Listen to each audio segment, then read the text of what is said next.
Alô? Oi, gente. Cá estamos. Eu sou o psicólogo Guilherme Rentes Franco e esse que me acompanha é o também psicólogo Rafael Frigo Flores. E nós Tudo bem? viemos aqui falar, separamos um tema para falar hoje, né, que é o da criatividade, e a gente acabou separando em dois blocos. No primeiro, o Rafael falou um pouco a partir do Winnicott, e eu vou puxar à frente aqui, enlaçando com o Jung, né? Ótimo.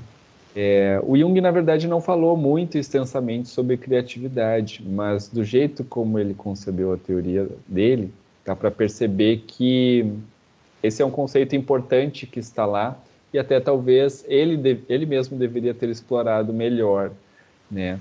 Ele tem, por exemplo, o conceito de arquétipos de inconsciente coletivo e ele fala muito de herança, né? Mas como isso aparece para a gente, na verdade, aparece a partir da nossa experiência como seres humanos, né? E aí eu vou aproveitar o gancho que o Rafael falou da primeira vez, que é essa: a gente se implica na própria percepção das coisas, né? A realidade, ela é também construída, digamos assim, ela não é só imposta de fora, né? Perfeito.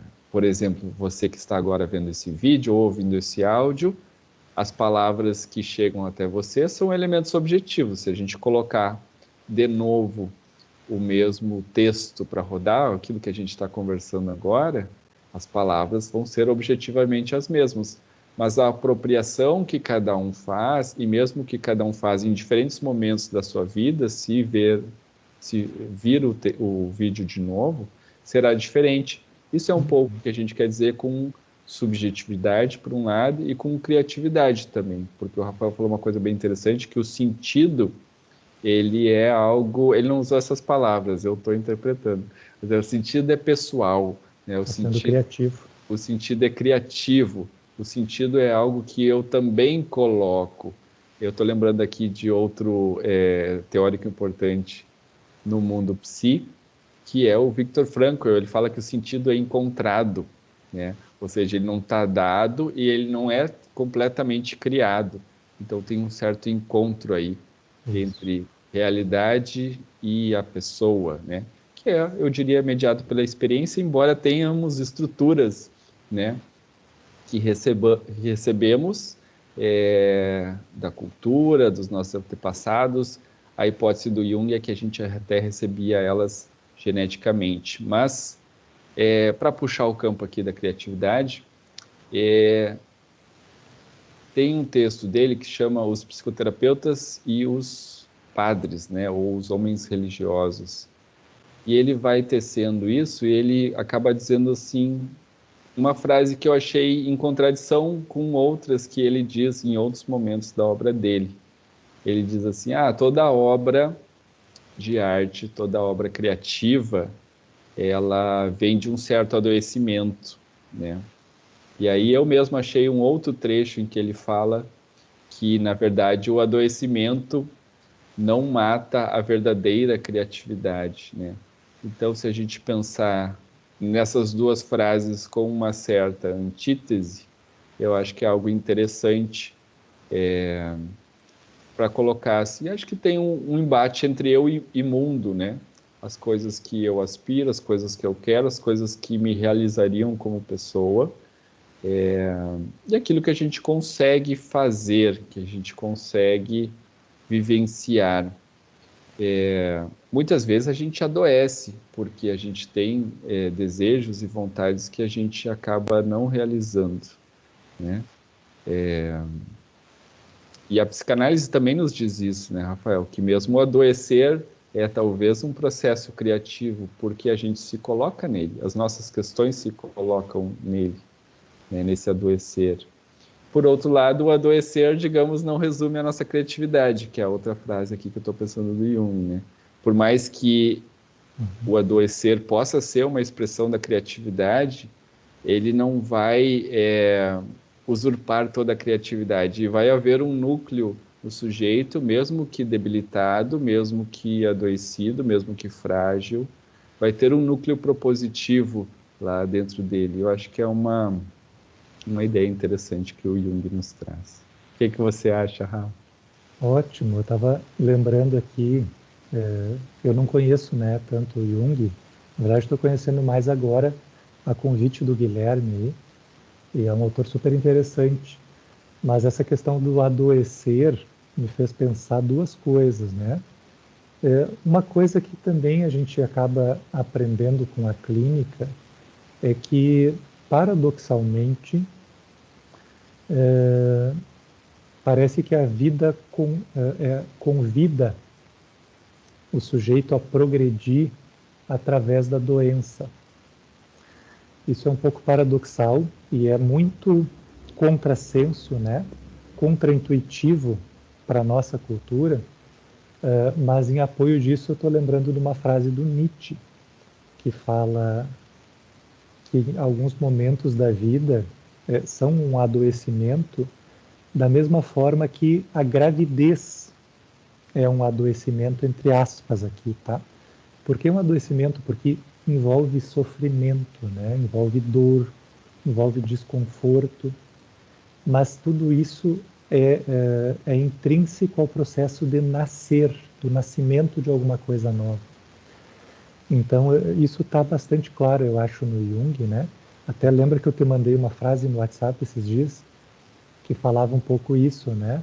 Toda nova unidade que a gente conquista na vida começa com um conflito.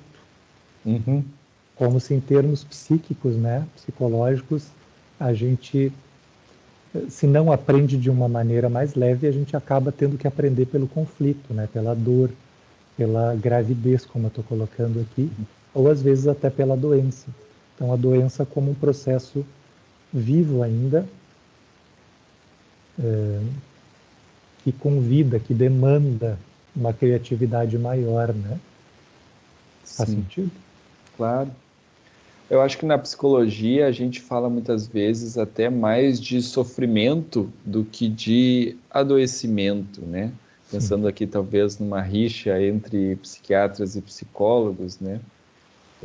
Os psiquiatras têm um manual de diagnóstico, que eles classificam as doenças, e muitas vezes o psicólogo, não que não use isso, mas ele pensa muito o polo, eu vou dizer assim, o polo ativo da doença, que é esse. Qual é o sentido da doença? Por que isso aconteceu? Qual é o contexto? Qual é o significado? Então a gente pergunta outras coisas que circundam o critério, os critérios mais objetivos, digamos assim, do adoecer, né? Perfeito. E todos nós sofremos, e eu gostei muito que tu trouxeste esse exemplo, Rafael, da gravidez, né? Porque para mim é um exemplo caro. No ano passado, a minha esposa teve a sua gravidez, né? E eu acompanhei esse processo. É um processo sofrido, não é um processo de adoecimento, é a metáfora que a gente usou, né? Mas com certeza é um processo sofrido que requer dedicação, sacrifício, uma nova ideia de corpo, né? E abre-se um espaço. E o que eu mais adorei foi que, na verdade, é um exemplo perfeito do criar, né? Do sofrimento que engendra o criar, porque a gente está criando um ser humano. Essa é a ideia da gestação, e depois a gente fala da gestação fora do útero também, né? Que são os primeiros meses. Então é um exemplo perfeito que a gente está falando aqui da criatividade, isso, né? Claro que é a criatividade mais complexa, que é criar um ser humano, né? Esse assunto me é muito caro. Talvez valha um vídeo aí mais para frente para a gente comentar essas diferenças da noção de doença na psicologia ou nas psicologias profundas aí e na medicina, que em geral é essa noção mais tradicional, né? Vale um vídeo. Vale um vídeo, né? Porque aparentemente a medicina tenta, eu diria, objetivar um pouquinho mais, né? A própria ideia do manual é essa, né? Eu vou fazer um catálogo das doenças, eu vou estabelecer os critérios A, B, C e D, pelas quais eu poderia classificar e dizer se o indivíduo está doente daquilo ou não. Mas a minha impressão pessoal, a impressão da clínica, como você bem coloca, né, Rafael, é que o sentido um pouco escapa, e também a experiência de cada pessoa com aquele adoecer é única, né? Mesmo que existe mais de um indivíduo sofrendo de um transtorno obsessivo compulsivo, por exemplo, os sintomas não vão ser literalmente iguais e aquilo que a pessoa faz ante ao sofrimento também não. Eu queria só complementar dizendo que isso é uma discussão bem importante, né, dentro do campo psi. E é uma discussão complexa, né? Não é questão de simplesmente criticar a medicina ou uma certa forma de entender a doença como algo mais concreto mesmo, né? Uhum. Mas é dizer que, olha, essa é uma discussão complexa. Uhum. E talvez para retomar um pouco aquilo que eu falei na primeira parte, a gente se vê demandado a fazer esse trânsito entre a doença como algo que tem um sentido interno e que é dinâmico e que fala talvez mais da existência do que de um problema mesmo, né? De algo que vem de fora e muda o sujeito como se fosse um corpo estranho. Não, tem essa noção da doença como parte da existência. A gravidez, né? Não é algo que vem de fora, é algo excluído da vida, do desenvolvimento de uma mulher. Isso em diálogo com essa outra noção que tem sua razão de ser, né? E a gente vê as conquistas que a medicina trouxe a partir desse entendimento mais mecânico, né? Que começa ali com Descartes, mais ou menos, e que trata a doença como algo a ser excluído em geral, algo que a gente pode recortar do sujeito. Uma coisa é o ser humano, outra coisa é a doença. São coisas bem separáveis, né? Então, num extremo a gente tem essa separação absoluta e no outro a gente não tem separação nenhuma, porque a doença e a vida são a mesma coisa. Então, a gente, como psicólogo clínico, muitas vezes a gente está tendo necessidade de criar um diálogo entre esses dois extremos. E por isso é difícil. Eu acho que isso resume um pouco essa questão que é complexa mesmo. Mas vale um vídeo. Vale até mais de um. Eu mesmo estava com uma certa dificuldade aqui com uma pessoa com quem eu atendo e eu notei que ele falava cada vez menos nas sessões, né? As nossas sessões em geral duram 50 minutos, e ele falava meia hora, teve um dia que falava 20. E aí eu até perguntei para ele, né, fulano, como é que você acha que eu posso te ajudar mais? Eu tô aqui para... Eu tenho notado que você tem falado menos e tem algo que você gostaria de repensar aqui na estrutura da nossa sessão, na objetividade, no nosso escopo, né? E aí ele me disse que ele estava com dificuldade. Ele dizia, as questões que eu estava trazendo, elas são levadas para outros âmbitos, né? E isso não me ajuda a resolver aquilo que eu mais quero resolver, e é uma questão. E aí eu tentei dizer para ele depois exatamente o que tu me explicaste agora, né? Que na verdade a vida não é uma coisa só, que eu vou resolver só isso aqui. Eu vou fazer essa tarefa e estarei pronto. Eu vou cuidar desse aspecto aqui da minha vida, que é o que eu preciso cuidar. Na verdade, as questões se embolam. As minhas questões profissionais, elas ressoam escolhas anteriores, elas dependem, por mais que hoje haja internet, né, elas dependem um pouco do lugar onde moro, porque isso determina outras coisas.